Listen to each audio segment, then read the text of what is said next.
ಅವರು ಯಾವಾಗಲೂ ನನ್ನ ಸ್ನೇಹಿತರು ಅಂತ ಅನೇಕ ಬಾರಿ ಕಳೆದ ಚುನಾವಣೆಯಲ್ಲಿ ಅದೇಪ್ಪ ಬಿಣ್ಣನೂಲಿನಲ್ಲಿ ಅಜನ್ಮ ಶತ್ರು ಅಂತ ಹೇಳಿದರು, ಜ್ಞಾಪಕ ಇದೆಯಾ? ಹಾಂ, ನಾನು ಯಾವ ಥರ ಹೇಳಿದ್ದೀನಾ? ನಮ್ಮ ಶತ್ರು ಅಂತ ಯಾವ ಥರ ಹೇಳಿದ್ದೀನ ಸರ್? ಯಾವತ್ತೂ ಹೇಳಿಲ್ಲ. ಇವತ್ತು ಸ್ನೇಹಿತರು ಅಂತಲೇ ಹೇಳ್ತಾ ಇದ್ದೀನಿ, ಅವತ್ತು ಸ್ನೇಹಿತರು ಅಂತಲೇ ಹೇಳ್ತೀನಿ.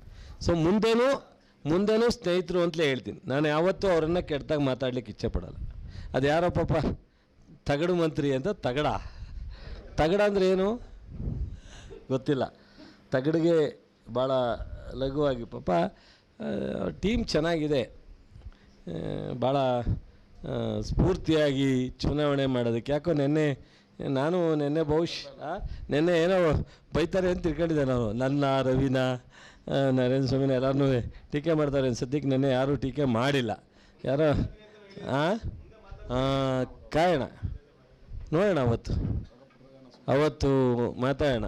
ಪಾಪ ನಮ್ಮ ಪುಟ್ಟರಾಜನ ಬಗ್ಗೆ ನಾನೇನು ಮಾತನಾಡೋ ಅಂಥದ್ದೇನಿಲ್ಲ. ಪುಟ್ಟರಾಜನ ನಾವು ಆತ್ಮೀಯ ಗೆಳೆಯರು. ನಾನು ಪುಟ್ಟರಾಜ್ ನನ್ನ ಬಗ್ಗೆ ಟೀಕೆ ಮಾಡಿದಾಗಲೂ ನಾನು ಯಾವತ್ತೂ ಪುಟ್ಟರಾಜನ ಟೀಕೆ ಮಾಡೋಕ್ಕೆ ಹೋಗಿಲ್ಲ.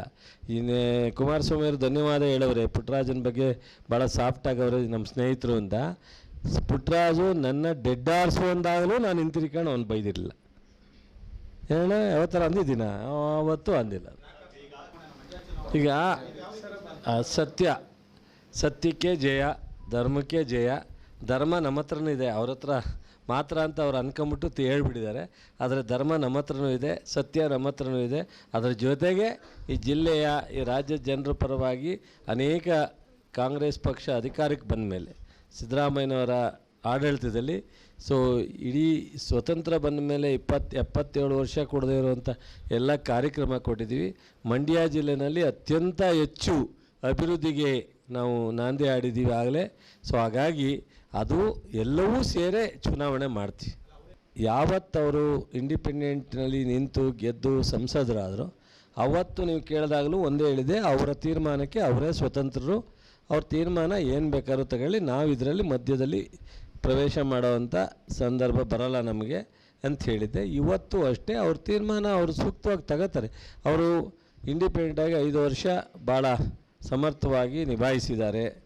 ಅವರು ಯಾರ್ಯಾರು ಬೆಂಬಲ ತಗೊಂಡು ಗೆದ್ದಿದ್ರೋ ಅದೊಂದು ಕಡೆ, ಅವರು ಅಂತಿಮವಾಗಿ ಸ್ವಲ್ಪ ದಿವಸ ನಂತರ BJPಗೆ ಬಾಹ್ಯ ಬೆಂಬಲವನ್ನು ಘೋಷಣೆ ಮಾಡಿದರು.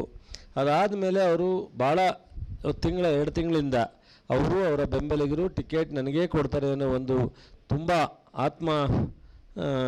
ವಿಶ್ವಾಸವನ್ನು ಇಟ್ಕೊಂಡು ಮೋದಿಯವರು ಮತ್ತು ಅಮಿತ್ ಶಾ ಜೊತೆ 2-3 ಬಾರಿ ಭೇಟಿ ಮಾಡಿದರು, ಮೀಟಿಂಗ್ ಮಾಡಿದರು.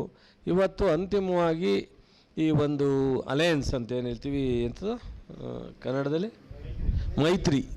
ಮೈತ್ರಿಯ ಒಂದು ಕಾರಣಕ್ಕೆ ಅವರಿಗೆ ಟಿಕೆಟ್ ತಪ್ಪಿದೆ.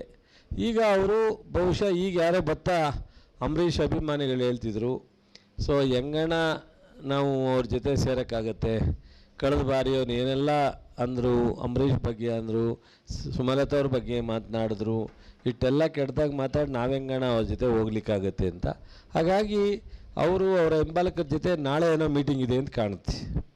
ಬಹುಶಃ ಮಂಡ್ಯದಲ್ಲಿ ಮಾಡ್ತಾರೆ ಅಂತ ಕಾಣುತ್ತೆ, ಬೆಂಗಳೂರಿನಲ್ಲಿ. ಅದರಿಂದ ಅವ್ರು ಏನು ತೀರ್ಮಾನ ತಗೋತಾರೆ ನೋಡೋಣ. ನನಗೂ ಕ್ಯೂರಿಯಾಸಿಟಿ ಇದೆ, ನಿಮ್ಮ ಥರ ನಾನು ಕ್ಯೂರಿಯಾಸಿಟಿ ಇದ್ದೀನಿ.